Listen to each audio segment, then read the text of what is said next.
Hello students, welcome to my channel. Students, हम करेंगे आज NCERT class 7 Hindi Basant book का चैप्टर नंबर 9 है चिड़िया की बच्ची। एक्सरसाइज के माध्यम से ही लेसन को साथ साथ में अंडरस्टैंड करेंगे। तो जो भी इस चैनल पर पहली बार आए हैं वो चैनल को सब्सक्राइब जरूर कर दें और बेल आइकन को प्रेस कर दें ताकि वीडियो की नोटिफिकेशन आपको सबसे पहले मिल सके। तो काफ़ी इंटरेस्टिंग रहने वाला है ये वीडियो, तो वीडियो के साथ अंत तक जुड़े रहिएगा और चैनल को और वीडियो को लाइक ज़रूर कर दीजिएगा और कमेंट सेक्शन में अपनी वैल्यूएबल फीडबैक जो ज़रूर दीजिएगा। तो फर्स्ट इसका क्वेश्चन है, किन बातों से ज्ञात होता है कि माधव दास का जीवन सफलता से भरा था और किन बातों से ज्ञात होता है कि वह सुखी नहीं था। दोनों पक्ष हैं इसमें कि दुखी भी था और सुखी भी था। तो जानते हैं कि क्यों नहीं था, क्या था। तो माधव दास ने जो है अपनी कोठी संगमरमर की बनवाई थी।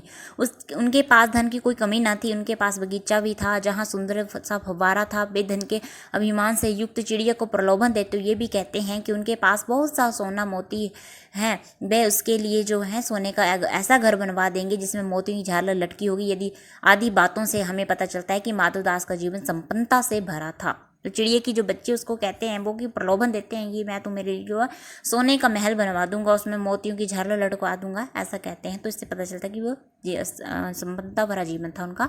तो उनकी शाम की स्वप्न की भांति गुजरती थी। घर पर सब कुछ होते हुए भी वह कुछ खाली खाली सा रहता था। उनका महल भी सोना था। वहाँ कोई ऐसा नहीं था जिसे देखकर उनका दिल बहले या जिससे वे अपनी मन की बात कह सके। उनका मन अक्सर उदास रहता था।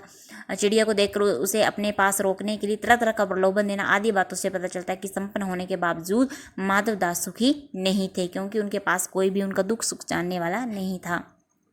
नेक्स्ट इसका क्वेश्चन, माधवदास क्यों बार बार चिड़िया से कहता है कि ये बगीचा तुम्हारा ही है। क्या माधवदास निस्वार्थ मन से ऐसा कह रहा था? स्पष्ट कीजिए। तो माधवदास का बार बार चिड़िया से कहना कि ये बगीचा तुम्हारा ही है दर्शाता है कि उन्हें वह चिड़िया बड़ी प्यारी लगी, अतः वे उस चिड़िया को अपने पास ही रखना चाहते थे। माधवदास ने ये कथन पूरी तरह से निस्वार्थ मन से नहीं कहा था, क्योंकि चिड़िया को देखने के पश्चात अब से उस चिड़िया को अपने बगीचे में मन बहलाव और आत्मसंतुष्टि के लिए रखना चाहते थे। तो इसमें थोड़ा सा उनका स्वार्थ भी था। इसका नेक्स्ट क्वेश्चन है, माधव दास के बार बार समझाने पर भी चिड़िया सोने के पिंजरे सुख सुविधाओं को कोई महत्व नहीं दे रही थी। दूसरी तो माधव दास की नज़र में चिड़िया की जिद का कोई तुक ना था। माधव दास और चिड़िया के मनोभावों के अंतर क्या क्या थे, अपने शब्दों में लिखिए। तो चिड़िया और माधव दास के मनोभावों में मुख्य अंतर भावनात्मक सुख और भौतिक सुख का था। एक तरफ माधव दास के लिए धन संपत्ति से बढ़कर जीवन में कुछ नहीं था। उन्हें ये विश्वास था कि वे धन से कुछ भी खरीद सकते हैं, परंतु दूसरी तरफ चिड़िया के लिए ये सारी सुविधाएं जो व्यर्थ थी। उसके लिए अपनी माँ की गोद से प्यारा कुछ नहीं था। इसी कारण चिड़िया जहाँ माधव दास के बार बार समझाने पर भी सोने के पिंजरे सुख सुविधाओं को कोई महत्व नहीं दे रही थी, वहीं दूसरी ओर धन को ही सर्वोपरि समझने के कारण माधव दास को चिड़िया के घर जाने की जिद बेतुकी लग रही थी। कहानी के अंत में नन्ही चिड़िया का सेठ के नौकर के पंजे से भाग निकलने की बात पढ़कर तुम्हें कैसा लगा? 40-50 इससे कुछ अधिक शब्दों में अपनी प्रतिक्रिया लिखिए। तो क्या हुआ कि कहानी के अंत में नन्ही चिड़िया का बुद्धिमानी पूर्व सेठ के नौकर के पिंजरे से भाग निकलना और सीधे अपनी माँ की गोद में पहुंचने की बात पढ़कर हमें अत्यंत अति आनंद हुआ। यदि इस कहानी का सुखद अंत ना होता तो वह जीवन भर नन्ही चिड़िया को सेठ की कैद में अर्थात पिंजरे में रहना पड़ता। वह कभी स्वच्छंदता की उड़ान न भर पाती और अपनी माँ से मिलने के लिए तरस जाती है। तो नन्ही चिड़िया का लालच में न फंसना और सुरक्षित भाग निकलना ये भी बताता है कि स्वतंत्रता से बहुमूल्य कुछ भी नहीं है। स्वतंत्र रहकर मिलने वाले समस्त सुख उसके आगे व्यर्थ हैं। माँ मेरी बाट देखती होगी, नन्ही चिड़िया बार बार इसी बात को कहती है। आप अपने अनुभव के द्वारा बताइए कि हमारी जिंदगी में माँ का क्या महत्व है। अब अपने आप को यहाँ पर रख के देखिए। तो कहते हैं ईश्वर साक्षात दिखाई नहीं देता, इसलिए उसने धरती पर माँ को भेजा जो हर मुश्किल घड़ी में हमारे साथ रहती हैं। किसी भी व्यक्ति के जीवन में उसकी माँ का होना किसी अनुपम वरदान से कम नहीं होता। एक बच्चे के लिए उसकी माँ की अहमियत दुनिया में सबसे अधिक होती है। वह न केवल बच्चे को जन्म देती है बल्कि उसका सही ढंग से पालन पोषण करती है और अच्छे संस्कार देती है। वही बच्चे की पहली दोस्त और अध्यापिका भी होती है। माँ बिना कुछ कहे मन की बात जान जाती है। आप कहीं भी चले जाएं, कितने ही बड़े क्यों ना हो जाएं, लेकिन आपको जो आत्मिक सुकून अपनी माँ के पास ही मिलता है उसका वर्णन शब्दों में नहीं किया जा सकता।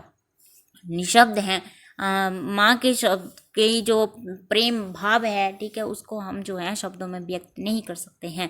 इस कहानी को कोई और शीर्षक देना हो तो आप क्या देना चाहेंगे और क्यों? इस कहानी के लिए हम अन्य शीर्षक सच्चा सुख दे सकते हैं, क्योंकि यहाँ पर जीवन में सच्चा सुख क्या होता है वो एक छोटी सी चिड़िया के माध्यम से बताया गया। अन्य शीर्षक बुद्धिमान चिड़िया भी हो सकता है, क्योंकि अपनी चालाकी से उसे संकट से मुक्ति मिली।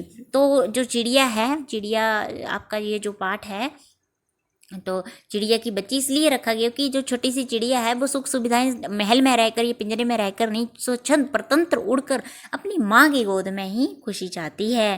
ठीक है, तो ये था हमारा लेसन। आई होप आपको ये अच्छे से अंडरस्टैंड हो गया होगा। तो आज के वीडियो में मिलते हैं नेक्स्ट वीडियो में एक नए टॉपिक के साथ। तब तक के लिए thank you, thanks for watching.